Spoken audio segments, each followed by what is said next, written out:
internet and to hear about how internet access is affecting Americans across the country in their daily lives, education, and work.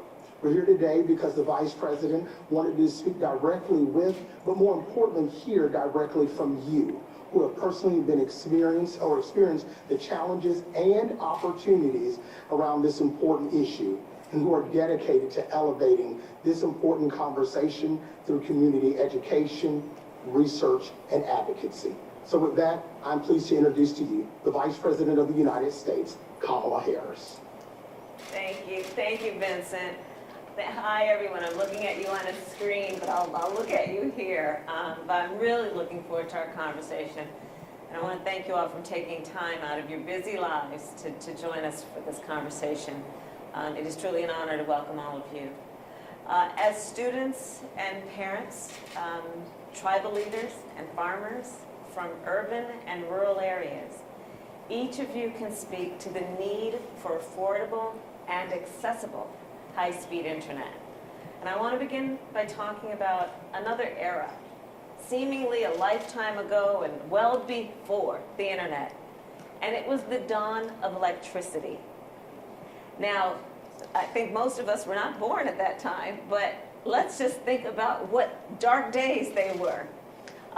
When many Americans were left out, they were literally left in the dark because they didn't have access to electricity, which of course is so essential, as we all now know, to almost everything we must do to be productive.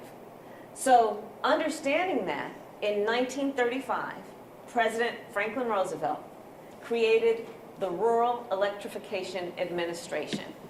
And the following year, he signed the Rural Electrification Act into law.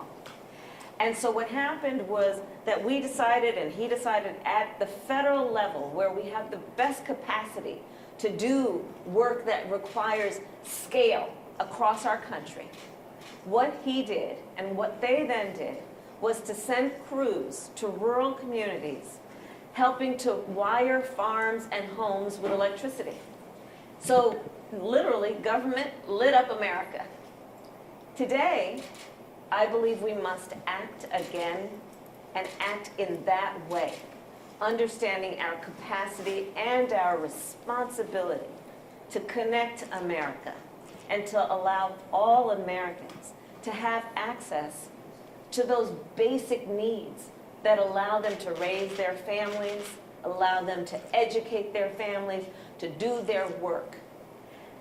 And in the 21st century, broadband is critical to all of that, and broadband is critical infrastructure, therefore. Because just think about the pandemic, how families attended to their needs, attending school online, running their businesses online, going to the doctor online, working from home online. And also think about how many could not do any of that and missed out on these critical lifelines because they didn't have access to high-speed internet. And think about it in the context of, as we move forward, where telemedicine, and we're going to talk about that today, will continue to allow Americans who live far away from a doctor or a mental health provider to receive high-quality care. Think about it in terms of the remote work that we now know can happen and will continue to allow companies in the United States to find talent outside of urban centers.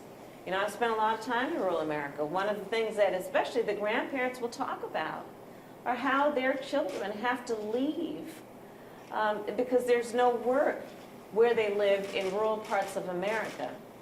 And so they have to leave the place they grew up, the place where they want their children to know their grandparents, because they're trying to find work. Well, telework is one of the solutions to that. Let's think about small businesses and how they rely, and we have learned in the pandemic, will rely on access to high-speed internet to be able to talk to their customers, to move their products, and to tap into new markets online. So for every American to share in that opportunity, we have got to remove the barriers. And in particular, I think there are three. But we have to remove these barriers so we can take high-speed internet nationwide. So first, let's talk about what we need to do to remove the barriers to access. 42 million Americans live in areas without reliable broadband. 1 in 3 Americans who live in rural areas and tribal lands do not have access to broadband. And we know that these Americans are not alone. As we will hear today, families in cities also lack access to high-speed internet. Second, one of the barriers we need to address is the issue of affordability. Over 65 million Americans live in areas with only one high-speed internet provider. So that means what? No competition. More than 200 million live in areas with only 1 or 2 providers. This lack of competition drives up prices because if the provider doesn't have to compete with somebody else, right? They've got basically a corner on the market. We need to deal with that competition. The third barrier is equity, and the disparities are clear. Fewer Black and brown Americans use home broadband than white Americans. And those Americans who earn less than $30,000 a year are less likely to have high-speed internet at home. So we're talking about racial disparities. We're talking about income disparities. And why does that matter? Well, because it leads to other disparities. Because when people are cut off from high-speed internet, they are also being cut off from opportunity. So the President and I have a plan, and it is called the American Jobs Plan, that would expand affordable and accessible. These two things go hand in hand, affordability and accessibility. And we would expand both for high-speed internet to every American household. Our plan would build broadband infrastructure, like laying fiber optic cables to reach 100% of our population. We would increase competition to reduce costs. And we would ensure that every American, no matter where they live, no matter how much they have in terms of income, and therefore how much they can afford to pay, would be able to access high-speed internet at home. And as we connect America, we will create both good jobs and economic opportunity. We will help our students succeed. We will help our small businesses succeed. And we will help our nation compete. And I'm just going to end with one quick story. So last month I was in New Hampshire, and I visited the New Hampshire Electric Co-op. So it's a rural electric co-op, and it was started by farmers back in connection with that in the 1930s, the Rural Electrification Act. And it brought electricity to the rural areas in that state. So I went to visit with them because, of course, they're very proud about what they did way back in the day to make sure all of rural America in that region had access to electricity. And guess what they're doing now? Fast forward 90 years, and that same co-op, in the midst of COVID, laid 100 miles of broadband lines in just 100 days. So they're almost literally using the foundation that they built on electrification to create access to high-speed internet. And I believe we can do this kind of work across our country. I know we can get it done. And we're going to hear stories from each of you about your ingenuity and how you've been innovative in times of stress, in times of need, and how we can be inspired by your work to see what we are capable of at a nationwide scale. And I'm very proud to lead our administration's effort to get this done, and I look forward to hearing from all of you today. So again, thank you for your time, and let's start our discussion. And Vincent, I'm going to turn it back over to you.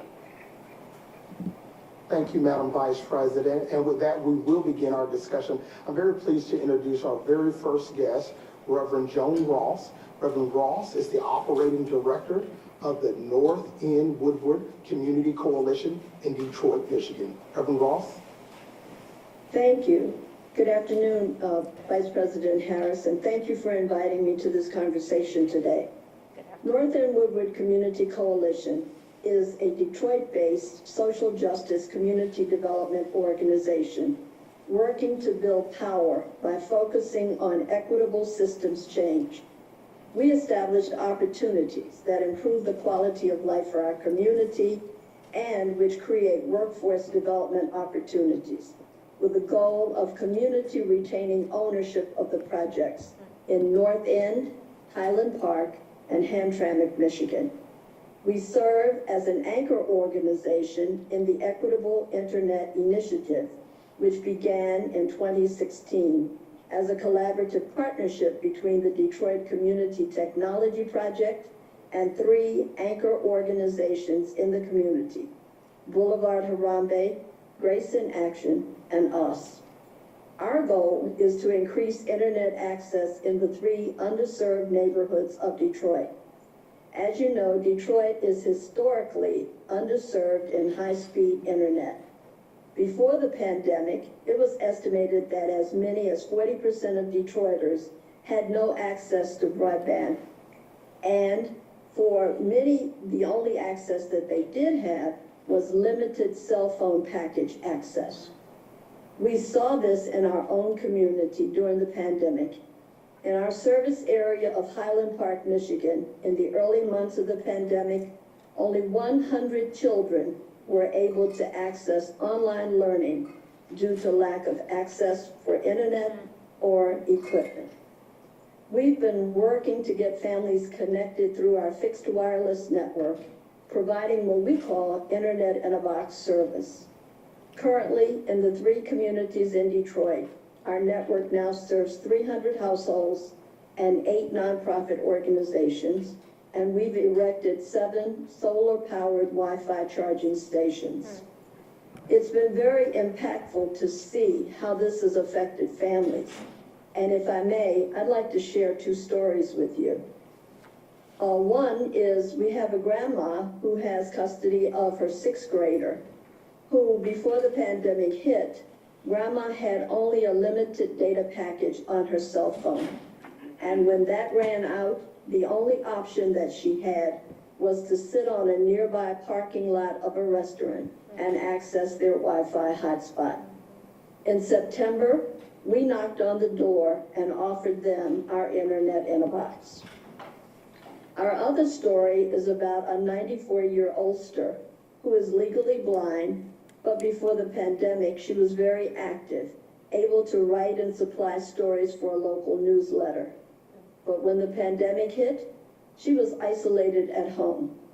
We provided her our Internet in a Box service and spent several hours setting her up and finding apps that could be voice command so that she would have connection. We went beyond that, and in her local church, we were able to connect them to the internet, and for the first time, they were able to broadcast their service. So she got connected again to her church. We also work to increase internet adoption through a digital steward training program, which prepares residents in our neighborhoods to operate, manage, and own their own internet. All of our 18 employees come from the communities they serve and are trained in community organizing and the technology necessary to maintain a network. Thank you. Thank you. Thank you, Reverend Ross. Thank you. I know the Vice President may have some questions for you, Reverend Moss. Certainly. So the way I think of what you've done, and the term I use to think of it is basically a community internet model. And it reminds me of the co-op. It reminds me of basically, like you said, it's the community retaining ownership. It's not a for-profit. It's literally from the community, of the community, and for the community. And so one of the things that I think is a very important aspect of that is what you have done to hire from the community and create jobs in the community and train members of the community. So I know you employ 18 people, I believe, from the community, and you have provided to a larger group of the community devices and classes. Can you talk a little bit about that part of the work that you are doing, which is in addition to getting people access and making it affordable, what you're doing in terms of workforce, what you're doing in terms of the devices piece, and then teaching people computer literacy. Okay, so the first thing we did in the early months of the pandemic is collect as many donated pieces of equipment as we could find, old computers. And then brought in and taught them how to refurbish the computers so that we could pack our internet in a box. The internet in a box color codes everything, all of the cable, everything you need for internet is contained in the box. A mouse pad, every cable, every connection, and they're all color coded. So we could set a box on your porch and then you could install the inside while our guys installed the outside. So the first thing to get access, we had to have equipment, and we tried to use what's already on the planet versus a lot of new stuff. So that took a couple of months to just collect refurbished equipment that we could refurbish. As far as the Digital Steward Program, we do employ 18 people from the community, and we do pay a living wage. We put them through an 8-week training program. We like them living in the community that they serve, because then it becomes very personal to them that their neighbor is without internet, that the grandma that they saw in the grocery store doesn't have an app on her phone. Yeah. And we get called for more than just computers. Of course, they call us for every app that there is. So the idea is this connection of community taking care of each other. Yeah. When we talk about the stories that I shared, those are stories that have a personal relation to us, that an ISP, a big company, wouldn't care whether she had apps on her computer for a legally blind person. Once they provided the service, they thought they would think their job is over. But the Digital Steward Program, because that's our families, that's our community, they build a stronger care and concern into maintaining and keeping our network. And we do have 24-hour maintenance, so for 24 hours, they're up watching our network to make sure it doesn't go down. Wow. Okay, we need to scale up what you're doing. That is so impressive. And you're right, it's what a beautiful model of having community take care of each other in a way that satisfies all of those needs. Thank you. Thank you, Madam Vice President. Thank you. Thank you, Reverend Ross. I want to now introduce Amanda Schermerhorn. Amanda is a federal legislative advocacy fellow with Lead Minnesota. She is a recent graduate of Minnesota State Community and Technical College, and she is a mother of 4. Amanda, why don't you tell us your story? Hello, thank you, Madam Vice President, for having us all today. It's really an honor. My name is Amanda Schermerhorn. I majored in political science at M State, Detroit Lakes, Minnesota, and I am attending Minnesota State University Moorhead this fall to further my education. I'm a wife and mother of 4. Our oldest 2 are twins, Ella and Travis. They're 14. Silas is 11. Little Richard is 7. He has level 3 autism and is, for the most part, nonverbal. So in 2019, nearly 15 years after my last semester of high school, I felt the time had come for me to pursue my dreams of becoming a civil rights attorney. I've always wanted to follow in the footsteps of RBG. I've always wanted to use my voice to speak up for those who may not have the privilege to speak for themselves. So I enrolled in the online paralegal course at our local community college, and I really enjoyed my first semester back. I switched to political science, shortly after the pandemic began. With all the classes moving to being virtual, that was something that I was able to do. And I figured it was a good choice to better educate myself on the legislative process before going on to law school. But with everything being virtual, as I said, I was able to join our campus student government. I served as vice president of our campus. Through my SGA, I was introduced to Lead MN, a student-led organization representing 180,000 plus 2-year college students in Minnesota. Wow. I've had the honor, there's a lot of us. I have had the honor of being a legislative advocacy intern with Lead MN since November. I helped schedule hundreds and hundreds of meetings with our state lawmakers, and we worked really hard to elevate the voices of our students at our state advocacy day event. The people I work with are impressive, diverse, and inspirational, to say the least. Through Lead MN, I was able to become a student fellow with the National College Attainment Network. We had a really successful double Pell campaign that we did. Being able to share with our stories with people on the Hill was an amazing experience for myself and for our fellow students, of course.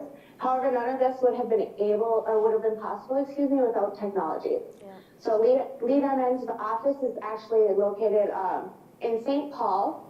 So that's over 4 hours south from my home, and that's on a good traffic day. So they have graciously offered to allow me to continue working virtually despite our restrictions being lifted. I have accepted a fellowship to take our state advocacy work to a federal level. So this would have never happened had it not been for technology. Of course, being a student parent with school-age children, it's a delicate balancing act. Before the pandemic, I found myself staying up until midnight to meet deadlines. Over the past year, it was not uncommon for me to wake up before 4 a.m. to ensure I had my classwork done before I would have to wake up my children to help them with theirs. Not only was I their tutor, I was a physical therapist, a speech therapist, and an occupational therapist as well. Many of those services my youngest receives at school, so of course those were cut off at the time. I found myself hiding in my car on my mobile hotspot often, trying to do my work while my kids were on their Zoom classes, or even in the parking lot of my college campus. We extended Wi-Fi to the parking lot for those that may not have had internet at home at the time. And the CARES Act grant allowed me to receive a new laptop.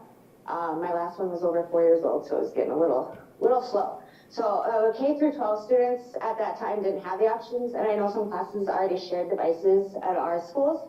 You know, our rural location means we don't have access to broadband. We don't have fiber optic cables running to our home. They run under the road near our home, but that's nearly 2 football fields away. It would cost us thousands, and we're renters, so it's just not something that we can do. However, our family persisted. We have 2 children going into high school. Our daughter made the honor roll. Oh, congratulations. Yeah. Another is going to middle school, and the youngest moves on to 2nd grade. I graduated with high honors this year and was inducted into Phi Theta Kappa.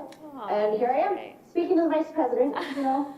I mentioned before we got on, this is actually the first half to it's my biggest goal.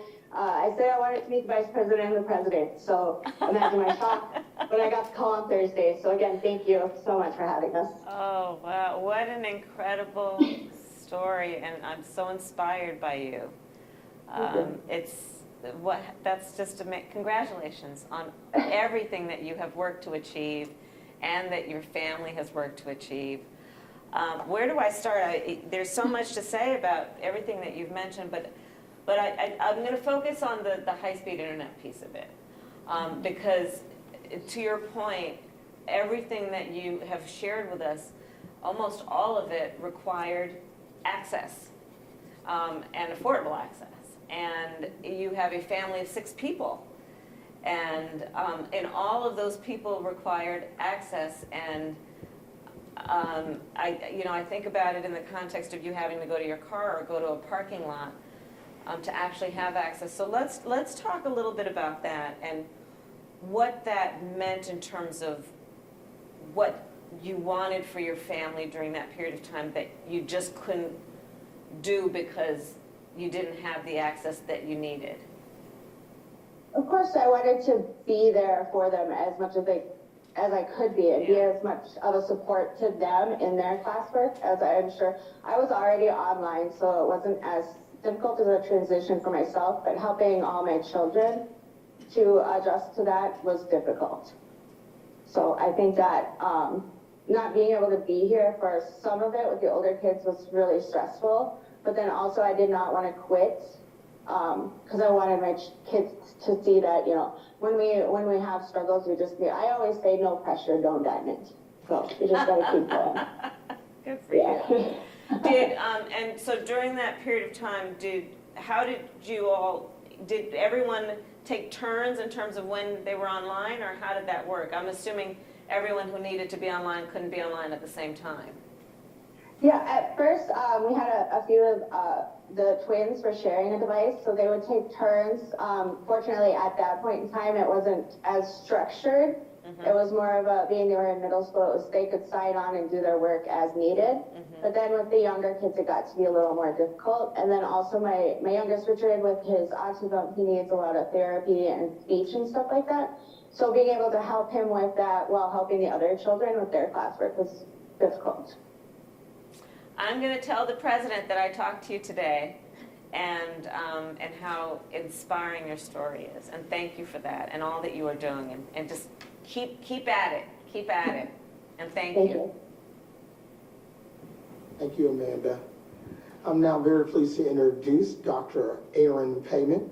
Dr. Payment is the chairman of the Sault Ste. Marie Tribe of Chippewa Indians in Michigan. Mr. Chairman, please.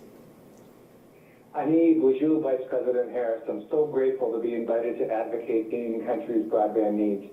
I appreciate tribal engagement as a matter of equity to redress the impact of federal Indian policy on outcomes as demonstrated in the U.S. Commission on Civil Rights Broken Promises report, but also as a reminder of the treaty and trust obligations for health, education, and social welfare, which tribes prepaid with over 500 million acres of land. As a result, tribes have checkerboard reservations across rural internet deserts. In my tribe's service area, nearly 40% have no access to broadband, with some counties with less than 2%.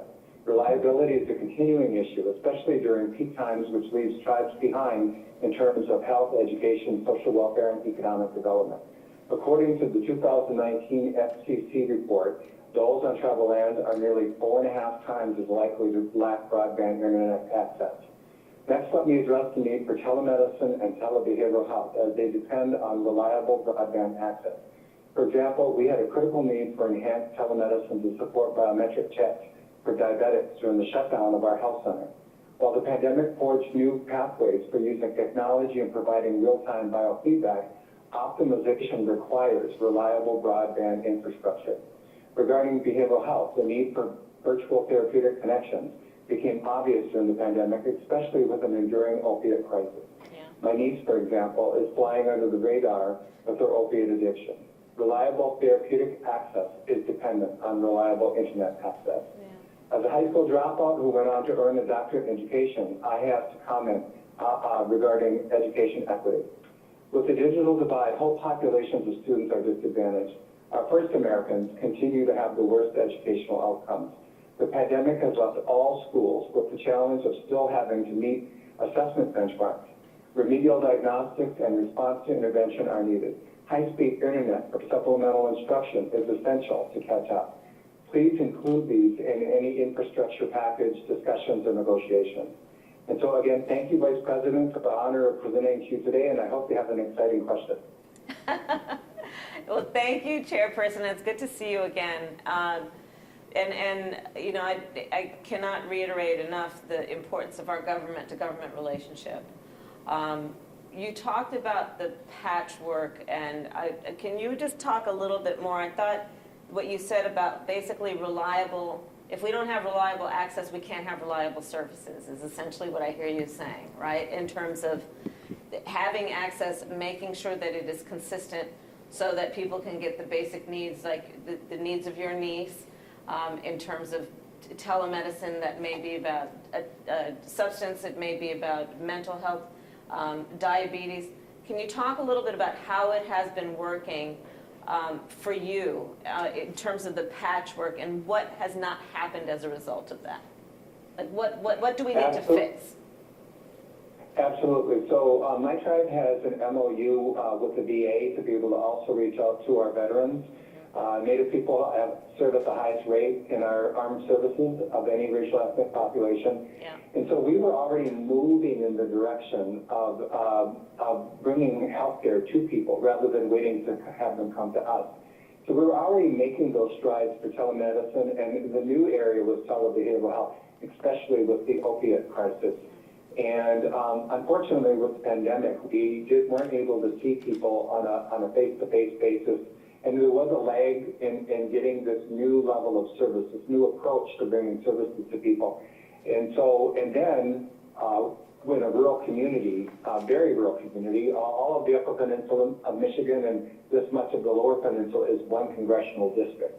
So we're very rural, and access to internet is very limited. And so for us to continue to move in that direction, to bring services to people, to meet them where their needs are, rather than have them have to come to us, we have to really build that infrastructure for broadband, and also not be so dependent. I loved what you said about the competitiveness, so that we don't have a monopoly, and that we actually facilitate that competitiveness that will drive prices down. So That's right. I also, you know, we have in the, there's work that we need to do also around, as we were saying actually with Reverend Ross earlier, about not only access and affordability, but the digital literacy piece of it, teaching people how to use the internet in a way that is helpful to them. When she was talking about having the elders, getting them access to apps that help them live with a higher quality of life. Do you have thoughts about that as it relates to Indian country? I do, because I will tell you, and I'm not even going to just say the elders, but before the pandemic, I'd never done a Zoom call. And remembering to get off of mute is a thing. And so, yes, I think that, you know, the pandemic has enhanced our reliance on technology. And so now we have to be able to depend on that technology. And I think that I don't want to go backwards. You know, we can reach people like never before. So when we are able to come face to face and back to our powwows and our get-togethers and our travel summit that we're looking forward to with you guys in December, I don't want to go backwards. And it does necessitate us to do that remediation, to be able to say it's not that scary, it's really easy to use, and we can connect like never before. And we're excited about that. And also, I just want to say we are so proud of you. I was in your election, and Indian country is 100% behind you. Thank you. Thank you. Thank you. Thank you for all your work. Thank you. Let's turn now to Dr. William Gonzalez. He's a primary care physician and an assistant professor at the University of Central Florida College of Medicine in the great state of Florida. Dr. Gonzalez? Sorry, I need to unmute, of course. Madam Vice President, it's such an honor to be able to share my experience with you. Thank you very much.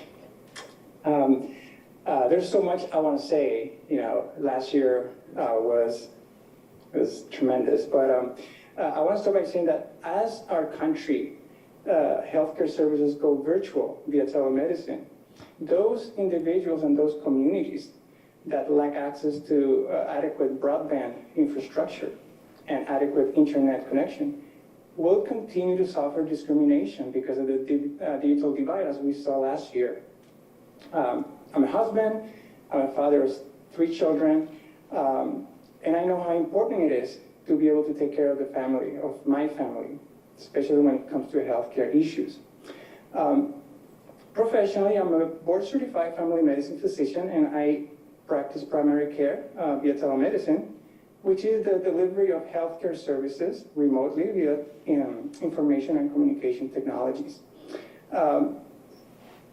Very telling, the COVID-19 public health emergency last year demonstrated the importance of telemedicine and telehealth to our healthcare system.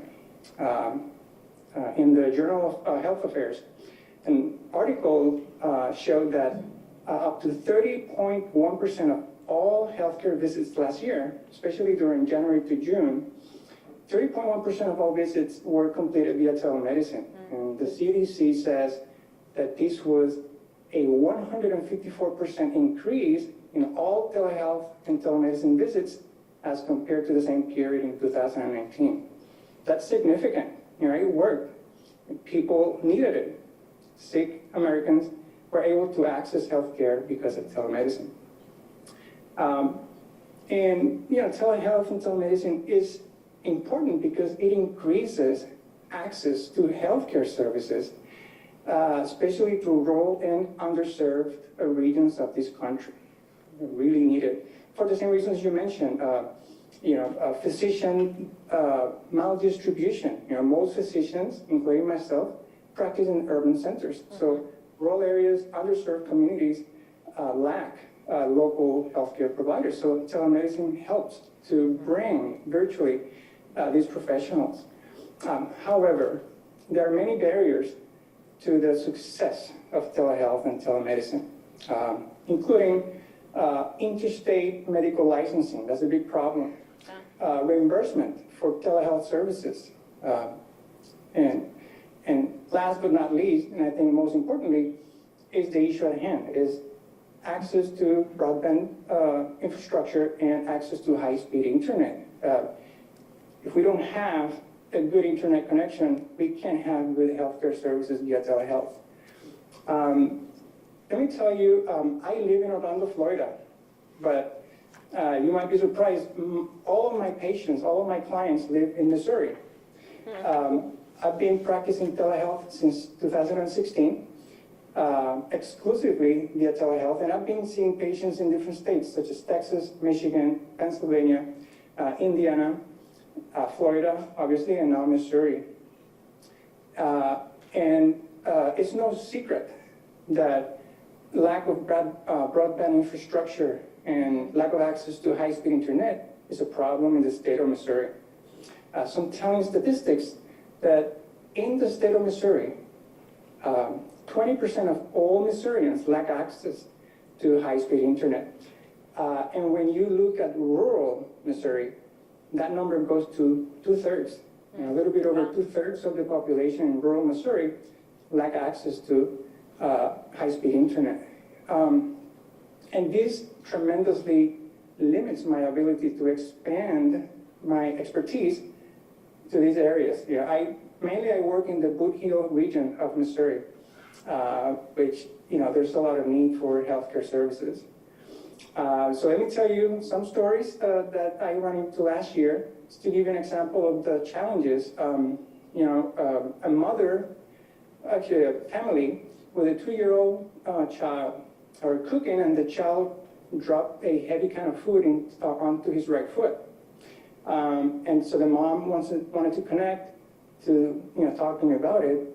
I could hear them very well, but because their internet connection was poor, I couldn't see. So, the mom wanted me to tell her, whether the foot was okay.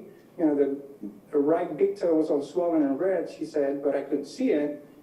So, unfortunately, I had to send her to the hospital, which is exactly what she wanted to avoid. But I didn't know what to do because I couldn't provide the quality care that she deserved.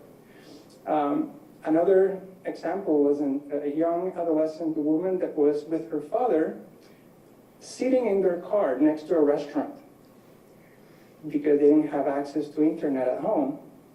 She wanted to talk to me about acne care and how to treat her acne. That is so unfair. That is so unfair that she has to talk to me about her health care sitting in a car next to a restaurant. There's no need for that. Madam Vice President, the lack of broadband infrastructure and the lack of access to high-speed internet is important for the realization and for the delivery of quality healthcare via telemedicine. And addressing this issue is an important issue for all Americans. Thank you very much for listening to my stories. Thank you, Dr. Gonzalez. And these stories are great to hear. I will share these stories as examples of the point. Can you explain a bit about the use of telemedicine as it relates to mental health treatment compared to the use of telemedicine for physical health treatment? Absolutely. You should know that mental health care and telebehavioral telepsychiatry was one of the first applications of telemedicine because it's so successful. As long as you have a good connection, that's all you need, So it's really, really important that mental health and behavioral health patients have access to telemedicine. For example, here in Florida, I work for a provider called Empower Florida. They are the largest mental health providers in the state of Florida using telemedicine, and they've been doing this since 2012. And the beauty of this is that all of our patients in Empower, Florida, they keep their own psychiatry. It doesn't matter if they're in Miami or if they're in Tallahassee or if they move to Jacksonville or Orlando. They keep their doctor because the location doesn't matter, geography doesn't matter. That's the beauty of telemedicine, especially for mental health patients. And now when it comes to physical medicine, things are a little bit different because now, for example, if I'm going to treat someone who has high blood pressure or has heart disease or has diabetes, more than a conversation, I also need to know things like, how's your heart doing? Can I hear your heart? Can I listen to your heart? Can I listen to your lungs? Can I, if a child has a fever and an ear pain, can I look into your ears and see if there's an ear infection? I can do that via telemedicine, and I do it every single day, but I need to have a reliable connection because if not, the technology doesn't work and I will not be able to do the assessment that I need. So the technology exists when you have high-speed internet to hear someone's heartbeat? How does that work? Very simple. So the same stethoscope that I use in the office, and I place on my client's chest to listen to the heart and their lungs. Those same stethoscopes come now in a digital version, which can be connected via Bluetooth or directly via USB to any computer. And that sound can be transmitted digitally over the internet to a doctor, across the country. And it's as good as in terms of the sound and the quality. And then back to mental health, one last question. I'm under the understanding and belief that people are more likely to seek mental health treatment if they don't have to physically go to a therapist or a psychologist or a psychiatrist's office. Does evidence support that belief? Yes, absolutely. So many articles and reviews have been done specifically on that issue. Much of mental health in this country has to do with stress, anxiety, and trauma. And many of these patients that suffer from these illnesses, they feel safe at home. They feel safe within their environment. So when they're forced to leave and go to places and meet new people and retell their story or relive those experiences or traumas that they had, they choose not to. They say, I'm just going to avoid that. But there is something about being at home or being in your safe, comfortable space, and then just clicking your mouse or clicking your computer and just meeting someone, across the state or across the country and talk to them about your issues while you're at the safety of your home. So absolutely, most reviews and studies done about this show exactly that mental health and behavioral health patients are more likely to follow up and continue healthcare if the services are able to be provided via telemedicine. Thank you, Dr. Gonzalez. Thank you very much. My pleasure. Thank you. We now turn to Kimberly Vasquez. Kimberly is a high school senior at Baltimore City College, and she is one of the lead organizers for a student-led organization called Students Organizing a Multicultural and Open Society. Somos. Somos. I read about your work. Hi. Oh, that's so amazing. Well, good afternoon. Thank you for this opportunity to speak with you. As Mr. Evans said, I am Kimberly Vasquez. I use she, her pronouns. And Somos is made up of most hardworking immigrants and children of immigrants. And personally, as a student who heavily relies on Comcast Internet Essentials program, which is a $995 plan for low-income families, it's a constant battle for me and my younger sisters to enter and stay connected to our classes. Like this call right now, and so many others, I depend on my phone and cellular data so that my sisters and I can have faster speeds and get kicked off of our classes less. Many mornings throughout this pandemic, my family and I had to decide who got priority to use the internet. Was it gonna be me and my sister's education, or was it going to be my parents' work that puts food on the table? And I hope this gives you perspective on a day in the life of students across the country and the importance of adopting functional high-speed internet. But when it comes to closing the digital divide, adoption is often overlooked. You could have an exceptional program like the emergency broadband benefit, but if people aren't using it or know how to, or even know it exists, it essentially becomes useless. In Baltimore, we the youth have taken the lead in digital equity. And first, we won $3 million in city funding for computers and hotspots for students. Then we successfully pushed Comcast to double their internet essential speeds for low-income customers. Now, alongside a coalition of advocates, we're encouraging Baltimore officials to invest $1 million from the American Rescue Plan towards creating a sustainable youth jobs program of digital navigators. This program would connect youth to technology and further develop their digital literacy skills. Just as my peers already help their families, they would guide residents of all ages on how to effectively adopt technology and internet benefits. This would bring youth voice to the table and provide a pathway for marginalized students to high-quality jobs. Madam Vice President, you've talked about how important school busing was when you were a student. Like those buses, we need high-speed internet to exercise our own constitutional right to a quality education. This is a critical civil rights issue of the 21st century. Somos believes we need these youth jobs not just in Baltimore, but nationwide. Similar to programs like AmeriCorps and the Peace Corps, we need a DigiCorps, a national youth jobs program that solves issues of digital illiteracy and access across all our communities.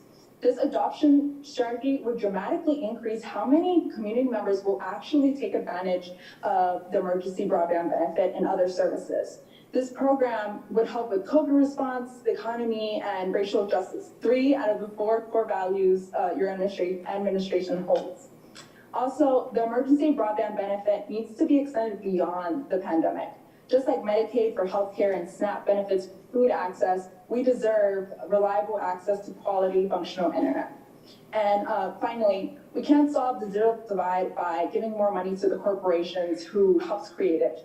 As your administration works on the American Jobs Plan, please keep the sections that protect the ability of cities and states to build public internet. Thank you. Brava! Well done. So let's talk a little bit about,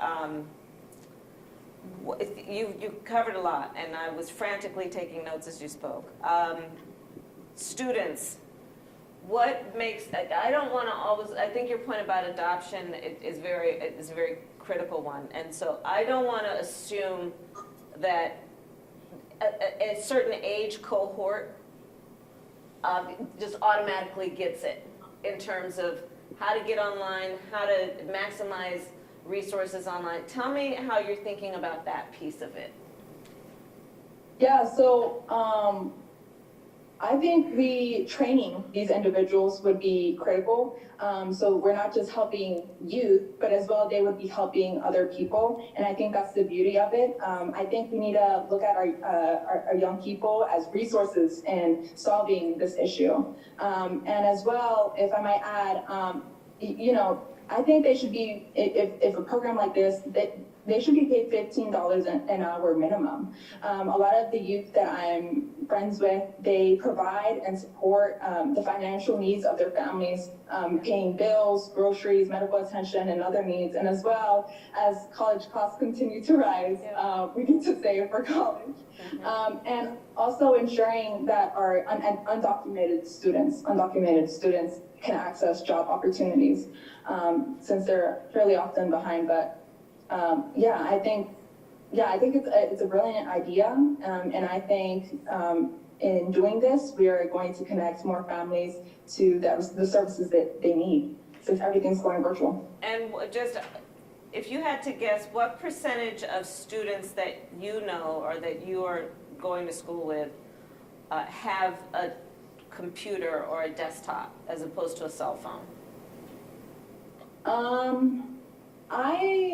Well, my school, Baltimore City College High School, we are like 80% Black. And so in my classes, I see a lot of the times that a lot of the students, usually Black and brown students, have their cameras off. And for me, that's the same thing, because if I don't have it off, then the audio cuts out and I just have a lot of complications.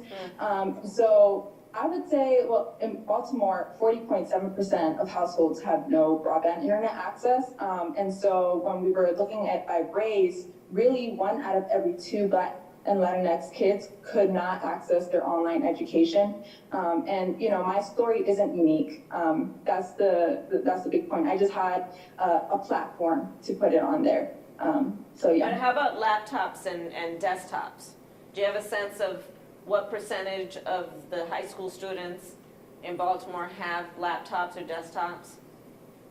I believe 80.7% of white households have these devices, while 60% of African Americans ones do, and the figure for Hispanic households is 47.5%. Yeah. Thank you. Thank you. Keep doing what you're doing. Thank you, Kimberly. I'm pleased to introduce Megan Kaiser. Megan is a soybean farmer and soil scientist in Bowling Green, Missouri, where she's the Chief Operating Officer of Perry Agricultural Laboratory Incorporated. Megan? Good afternoon, Madam Vice President. I just want to thank you so much for holding this, and just listening to all the panelists, I feel so in such good company, and I actually have hope about this for the first time, well, really ever. I really thought that this was kind of a rural struggle and that not many people knew or cared about it. And as I listened to Kimberly, I mean, when we were in the pandemic, about a fourth of our high school had no access to internet. And so, you know, the teachers had to put together packets to go pick up. And so they're doing it very remotely, as in nobody to talk to while they're trying to get their education. And as a mom, I share that concern. I live in Missouri, and Dr. Gonzalez is exactly correct. I mean, telehealth care would be a huge asset when we're an hour from a major hospital to, you know, kind of know, should we go or should we stay? That kind of indicator is hugely helpful. And really, as a farmer and a business owner, I worry about these community issues because we can't attract the best and brightest to come work in agriculture if we can't connect to the rest of the world. Our business, Perry Agricultural Laboratory, we do soil and agricultural nutrient testing for farmers all over the world and in every state in the U.S. And we use our science to help farmers make science-based, data-driven decisions to be more economically and environmentally sustainable. And until 2019, we only had access to satellite internet. So we installed 2 to try to support our office operations, but we still couldn't support the speeds that we needed. And oftentimes we would have clients call and say, we never received our reports after we worked so hard to give them timely information. Our email wouldn't go out because we just didn't have enough upload speed. And when you have to explain that to an international client, it really makes you feel that your business is less than world-class. We spent years calling every fiber provider in our area, asking, what do we have to do? What can we do to connect our business? And the answer was that it would cost upwards of $40,000 just to connect, not including our monthly fees. And right there is a barrier of access that if we were a new business, we couldn't possibly justify locating in a rural area. We finally got the connection in 2019, and really this made such a difference of taking our upload speed from 0.5 to 3. Now, I'm not asking for the world here, but 3 megabytes per second upload speed was the difference of what would take me 1 day. Now, used to take me 3 days, just waiting. I would click, wait. And so it's the rural development aspect. But on top of that, the upload speed is so important for us as farmers. We still don't have this connectivity at our home or farm. We often rely on cellular hotspots, but in rural areas, even cellular data is very difficult to come by. We've come so far with precision agriculture. We can test our nutrient content, learn our air and water holding capacity. We know how much fertilizer we applied and exactly how much crop we gain from those applications down to the acre, but we can't utilize any of that data and overlay it and make better data-driven decisions if we can't upload the information to a central source. And, you know, I strongly believe the future for agriculture to play a large role in green alternatives for everything from plastics to fuel and lessen our own carbon footprint while producing these goods is very real. But the only way for us to get there is to have the ability to make better data-driven decisions, and that completely relies on our ability to connect to the internet. It's such a big point that you're making, and the solution is so obviously simple. If we get our act together. Really, you know, the scientists, the farmers, you guys are doing the hard work of coming up with all of these innovative practices, right? Around figuring out, you know, water and how much and when, and predicting and projecting and doing it in a way that is just smart and efficient and effective. And you can't even upload the information to do anything with it. And so the solution is so simple and in that way profound. And I wonder if you can just share a bit about what it has meant to rural farmers in terms of their ability to stay in business, their productivity, without access to high-speed internet. What does it mean? What does it mean to them and to their livelihood and to, you know, to the American farmer? What does this mean? Well, my dad always said, if you can't measure it, you can't manage it. If you don't know what you're working with, we have tight margins. You know, we are, in large case, a commodity business in all of agriculture.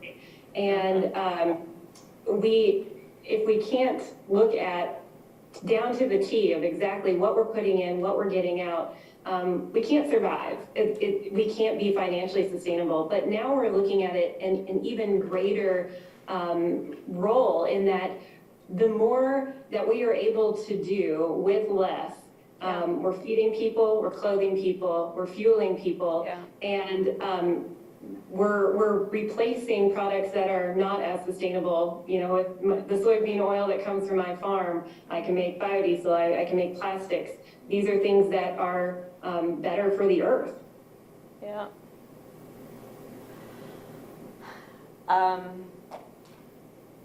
Let's talk just briefly about what it has meant also, going back to an earlier conversation about, and I'm thinking of Amanda, I'm thinking of everyone, what it has meant in terms of rural America and children and education. What are you seeing there?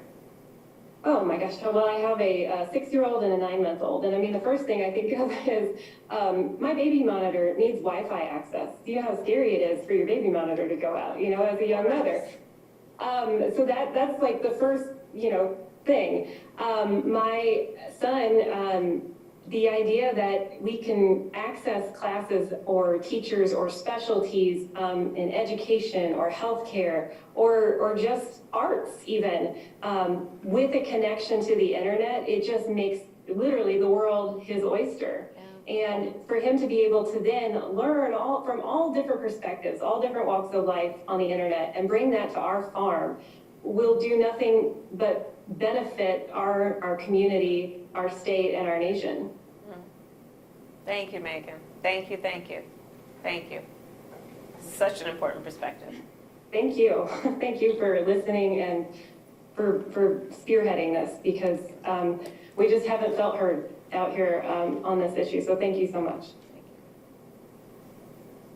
I want to thank all of our participants for your very impactful stories and for your advocacy and vocation around this important issue of high-speed internet access. And as we close, I want to yield to the Vice President for final thoughts. Thank you, Vincent. Well, listen, each of you, thank you for sharing your stories. Yours is the American story. And while we have so much to be proud of, there's still a lot of work we have to do. I'm going to talk about you guys, not behind your back, but I'm going to be talking about you.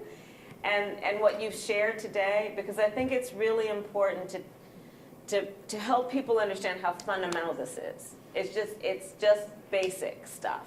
And, let's take away the kind of grand gestures about it. Let's just realize that, in the 21st century, to do the work that needs to be done, to take care of a community, to raise a family, to bring health care, mental health care, to grow things on a farm, American industry, to think about who's been left out or left behind and make sure that they're connected. It's all of this. It's all of this, and it's very basic. And I do believe this is very doable. And so, I'm in D.C. right now, and this is going to be a conversation that I'm going to continue to have with the folks here and around the country, and it's going to be about telling your stories and then getting something done, because it really is pretty basic and it really is pretty simple. We just need to get it done. Like, we know what we need to get done. We need to connect people. We need to do what they did in the 1930s with the electrification plan. It's been done before. We can do it again, and it is imperative that we do. To the well-being of all people in our communities and in our country, and for the sake of what we need to do to compete in a world market. And just what is, I appreciate also Kimberly's point, this is also a civil rights issue, and it is about equity and fairness. So I thank you all very much for your time. I look forward to staying in touch. And Vincent, thank you for moderating us today. Thank you. Thank you, Madam Vice President. Thank you, everyone.